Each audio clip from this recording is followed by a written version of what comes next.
Aujourd'hui, Laurent et son épouse ont récupéré ce bien grâce à un arrêté d'expulsion des squatteurs de la préfecture. Le 19 mai, lorsque vous signez, personne ne vous dit qu'il y a une famille avec 4 personnes? Bah non, c'est marqué que c'est libre de toute occupation ou location.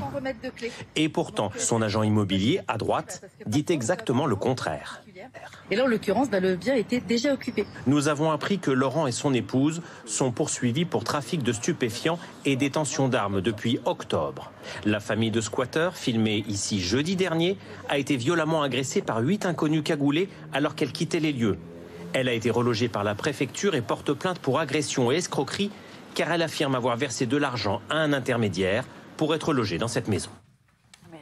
Il n'y a rien qui va. C'est une histoire de corne-cul, comme on dit. C'est n'importe quoi. C'est une expression qui date des années 40. Non, pour tout vous dire, on l'a déjà reçu 50 fois, le mec, il dit n'importe quoi. Quoi? Qu'est-ce que tu dis? Je peux parler ou pas? Je vous dis, c'est une histoire de con. Parce que le mec, là, il est au bar, il est au tabac.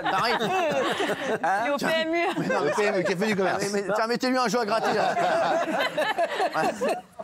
C'est lamentable. Le mec, ceux qui sont partis, fais une phrase, les Tunisiens qui sont partis, les pauvres, ils ont dit qu'ils ont payé 120 000 € la maison, sans aucun document officiel.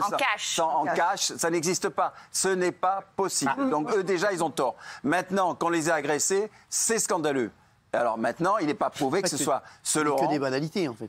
Mais non, c'est vachement intéressant ce que je dis. C'est ce que tout le monde pense. Je précise les choses. Ah ouais. Alors, ils portent plainte pour escroquerie parce qu'ils ont un récépissé de ces fameux 110 000 € qu'ils auraient payés en espèces à un intermédiaire. Et c'est pour ça qu'ils portent plainte sur la partie...